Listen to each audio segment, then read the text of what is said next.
Good evening. Here is the world news from BGI TV, Baba Bagede Imo TV. I am Sanut Olakomi Ajikade. First, here the major headlines for the world news. Buhari signs 2023 appropriation bill into law. Buhari prays support for Burundi on fuel shortage amid scarcity in Nigeria. Ogun State to begin oil exploration in Tongidi Island and Olokola area of the state.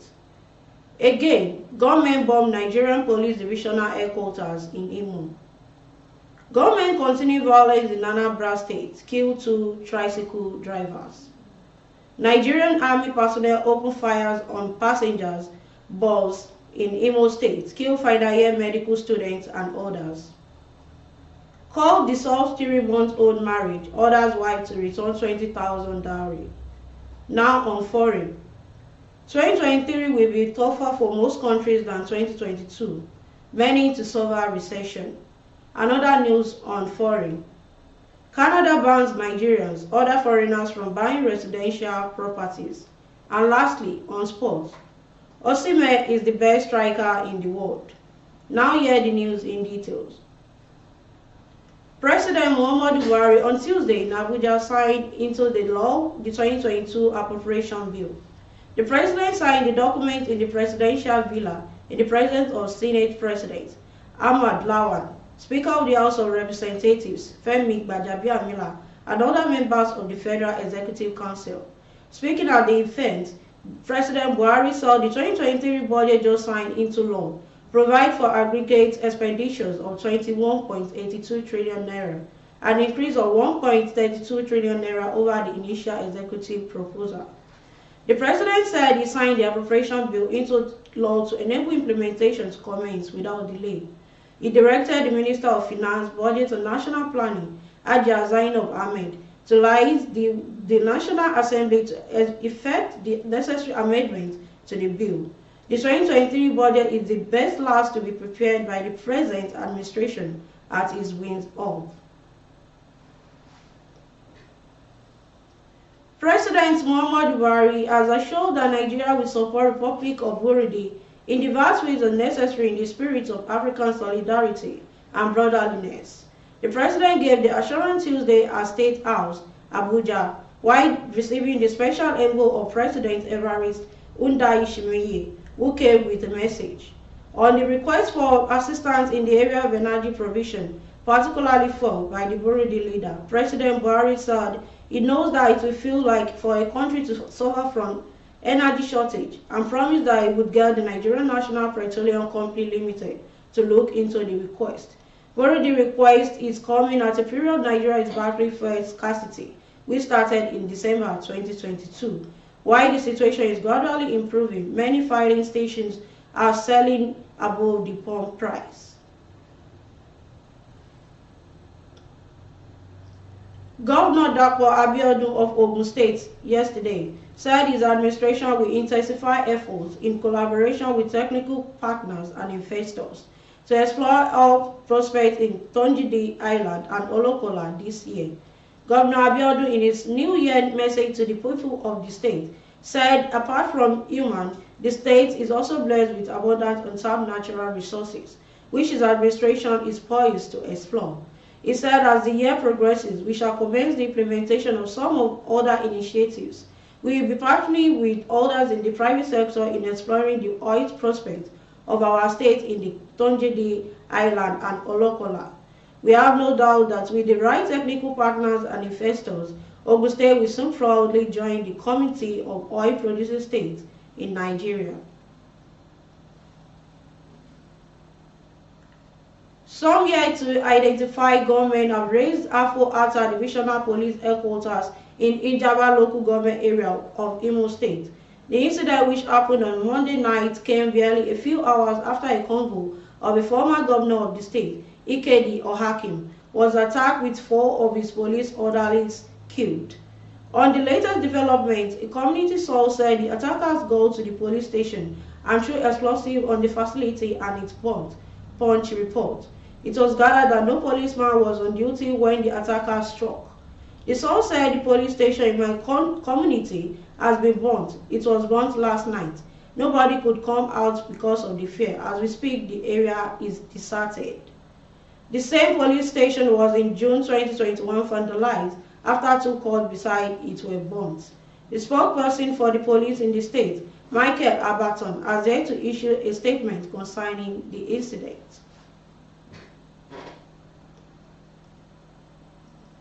There was tension in Oka, the Anambra state capital, on Tuesday as gunmen reportedly killed 2 people in a tricycle.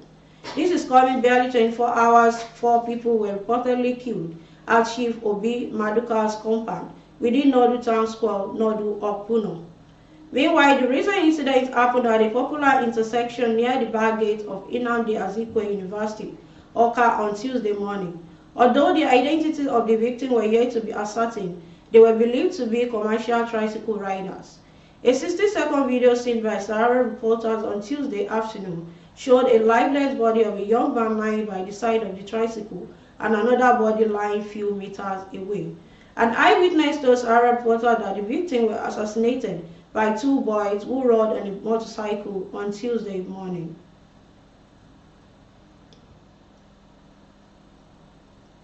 Some errant personnel of the Nigerian Army deployed to a checkpoint in Imo State have opened fire on a commercial bus conveying passengers from Owerri, Imo State, to Umuahia, as Arab reporters have gathered. The incident, it was learned that occurred on 21st of December 2022 at Ubo Miri. Multiple sources told Sahara reporters that many passengers died while others sustained injuries in the process.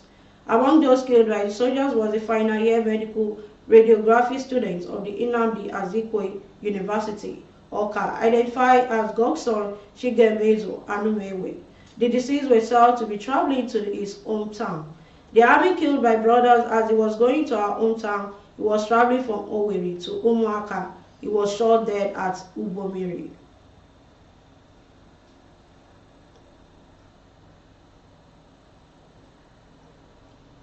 A Sharia in Magajin Gari, Kaduna, on Tuesday dissolved the union between Muhammad Abdulganiu and Marufat Ibrahim, delivering a ruling. The judge Malam Relwan Kodai said the marriage was dissolved after all efforts to reconcile the couple by the court and their guidance failed.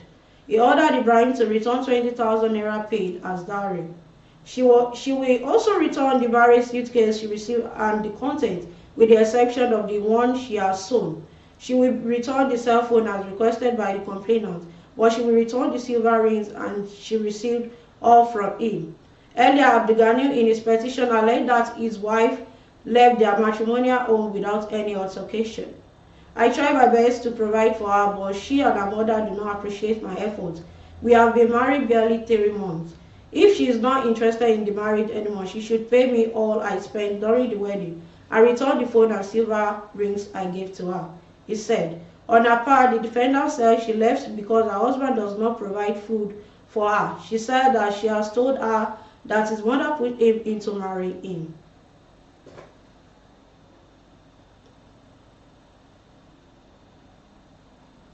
Now on foreign.